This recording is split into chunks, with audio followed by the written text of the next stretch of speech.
오늘 제가 여러분들께 말씀드릴 내용은 치매 환자 보호자가 알아야 할 10가지입니다.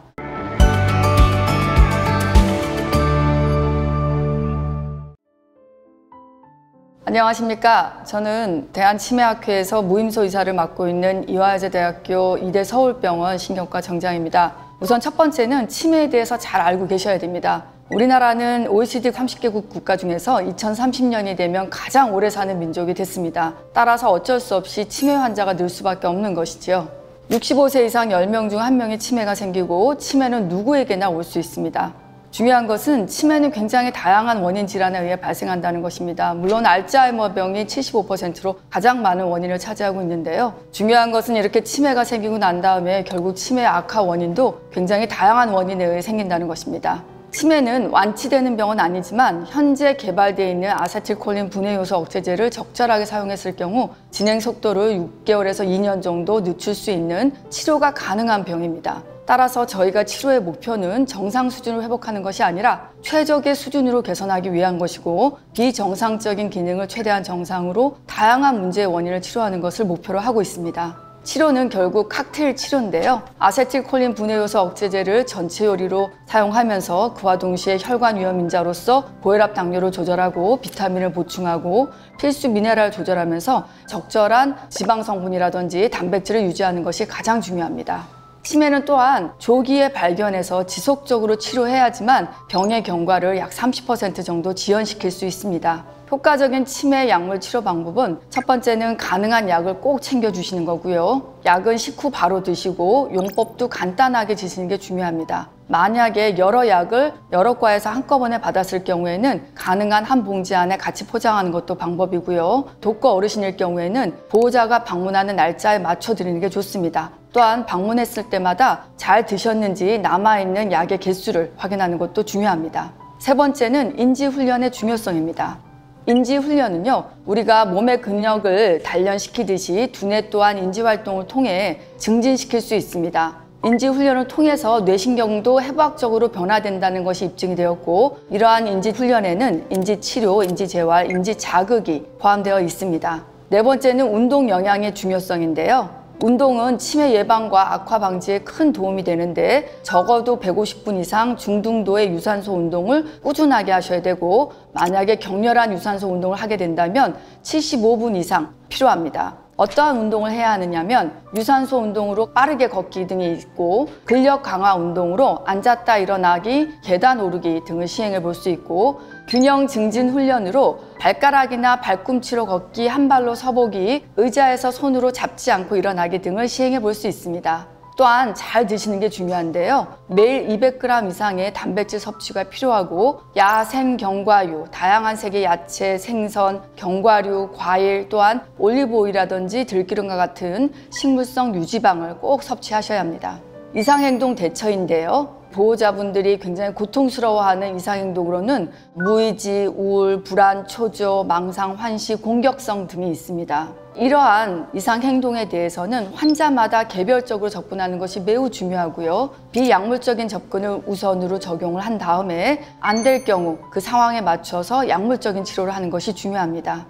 의료진에게 잘 말씀을 해주시면 적절하게 약물 치료로서 조절이 가능한데, 이때 목표는 환자 보호자에게 고통스럽고 안전에 영향을 줄 정도로 심각할 경우에 약물 치료를 하는 것이 원칙이고, 이때 비약물적 치료를 병행했을 때 간병의 부담이 훨씬 줄어듭니다. 장기요양보험을 이용하시는 것도 매우 중요합니다. 노인장기요양보험을 치매를 진단받으면 바로 신청을 하시는 것이 중요하고요. 이때 만약에 치매 초기인 경우에는 인지지원 등급을 받으실 수 있고, 중기에서 말기 정도의 치매인 경우에는 1등급에서 5등급까지의 노인장기요양 등급을 받으실 수 있고, 그 등급에 따라서 적절하게 재가급여라든지 시설급여, 가족요양비를 신청하실 수 있습니다. 또한 치매 상담 콜센터를 전화로 하셔서 여러 가지 치매와 연관된 어려운 점에 대해서 24시간 콜 문의하실 수 있습니다. 7번째, 위험에 대한 대비입니다. 안전한 생활 환경이 매우 중요한데요. 특히 주방에서 사고가 나는 경우가 가장 많습니다. 따라서 가스레인지는 무조건 타이머를 설치하셔서 자동 차단이 되도록 해주시는 게 중요하고요. 화재 감지기를 잘 확인하시고, 날카로운 도구 같은 경우에는 미리 천장 안에 넣어두시는 게 좋습니다. 화장실에도 굉장히 사고가 많이 납니다. 바닥에 나무라든지 미끄럼 방지대를 꼭 설치하시고 변기 옆에 핸드레일도 설치하시고 온수, 냉수를 정확하게 구분할 수 있도록 표시를 하시는 게 중요합니다. 또한 목욕하거나 오래 서서 양치질을 할 때에도 편안하게 하실 수 있도록 의자를 구비하시는 게 중요합니다. 운전이 굉장히 어려운데요. 초기 치매 환자분들이 진단받고도 약 2년 가까이 운전하신다는 연구 보고도 있습니다. 하지만 운전하시는 분들을 갑자기 운전을 못하시게 설득하는 것은 굉장히 어렵습니다. 따라서 운전의 중단은 초기부터 환자와 논의해서 계획을 세우셔야 하고, 또한 75세 이상 고령 운전자인 경우에는 인지검사를 제출이 필요하기 때문에 치매안심센터를 방문하셔서 상담하시는 것도 중요합니다.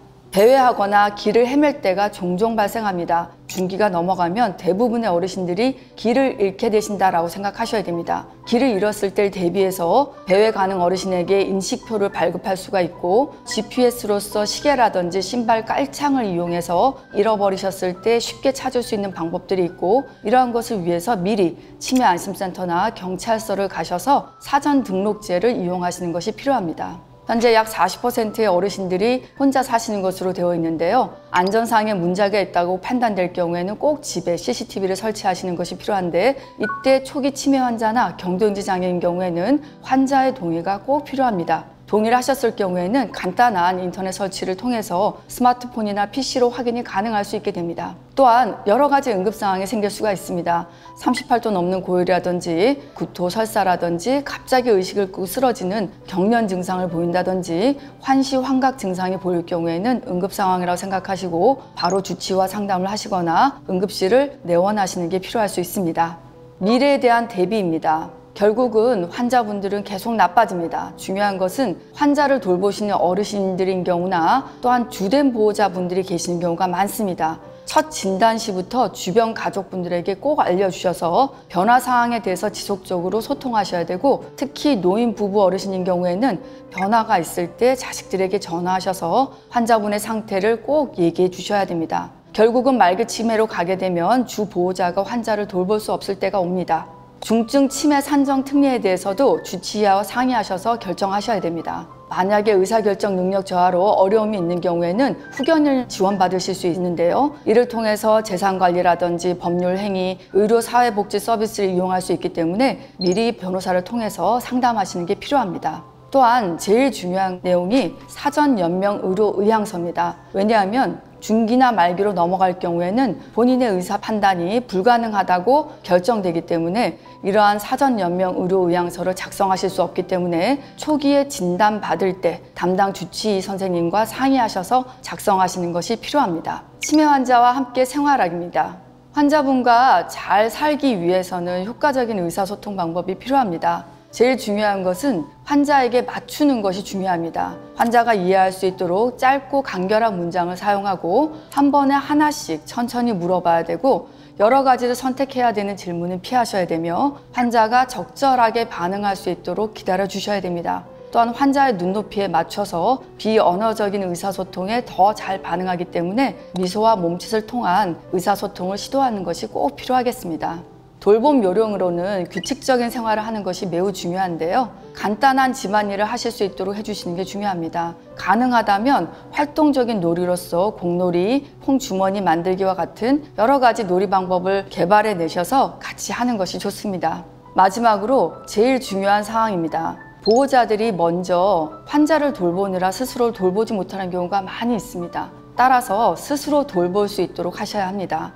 결국은 치매가 걸리게 되면 환자 보호자들은 환자를 돌보기 위한 여러 가지 일상생활의 보조를 시작하는데요. 열심히 하시지만 왜 환자가 좋아지지 않을까라는 마음 때문에 굉장히 갈등의 시작이 시작됩니다. 그러면서 점점 환자가 나빠지면 일상생활의 대부분을 보조를 하게 되는데, 이때 환자의 고통뿐만이 아니라 보호자의 고통이 더 심해지는 것이 일반적입니다. 결국은 환자는 나빠지면서 본인이 나빠지는 것을 인식하지 못하게 되고 시설의 입소로 넘어가게 됩니다. 이러한 시설 입소로 넘어가게 되면 보호자는 일상생활에 복귀를 하는 것 같지만 시설에서 여러 가지의 돌봄을 지속하면서 환자를 시설에 보낼 수밖에 없다는 것에 대한 자책감과 우울감에 시달리는 경우가 종종 있습니다. 그러다가 환자분이 결국은 병과 연관돼서 또는 다른 이유로 사망하게 되면 보호자는 본인의 생활에 돌아와서 서서히 회복되는 단계를 거치게 됩니다. 이 과정이 굉장히 깁니다. 질병에 따라서 7년이 될 수도 있고 일반적인 알츠하이머병은 10년에서 12년까지 지속될 경우가 많이 있습니다. 따라서 조에 대한 여러 가지 스트레스를 병의 경과에 맞춰 또한 보호자의 어떤 스트레스를 받아들일 수 있는 여러 가지 상황이라든지 위험도에 맞춰서 조절하는 것이 매우 필요하고, 이를 위해서 담당 주치의 선생님과 상의하면서 나머지 가족들과 상의하는 것이 매우 필요합니다. 아까도 말씀드렸듯이 보호자분들이 먼저 병이 생기는 경우가 있기 때문에 우리나라에서 제공하는 국가건강검진을 꼭 이용하셔서 2년마다 본인의 건강 상태를 체크하시고, 또한 본인도 나이가 듦과 동시에 치매에 걸릴 가능성이 올라가기 때문에 스스로 인지활동, 주기적인 운동과 함께 치매 안심센터를 이용하셔서 주기적으로 인지 상태를 체크하는 것이 매우 중요합니다. 결국 치매는 점점 나빠집니다. 아직까지 완치될 수 있는 방법은 없기 때문에 헤어질 준비를 계속 하셔야 됩니다. 가장 중요한 것이 식사를 입으로 못 하시게 될 때 콧줄을 할지 뱃줄을 할지 담당 주치의 선생님과 지속적으로 상의하시고, 임종을 맞이할 때 집에서 맞이하실지 요양원 또는 요양병원에서 맞이하실지를 고민하시고 결정하셔야 됩니다. 경청해 주셔서 감사합니다.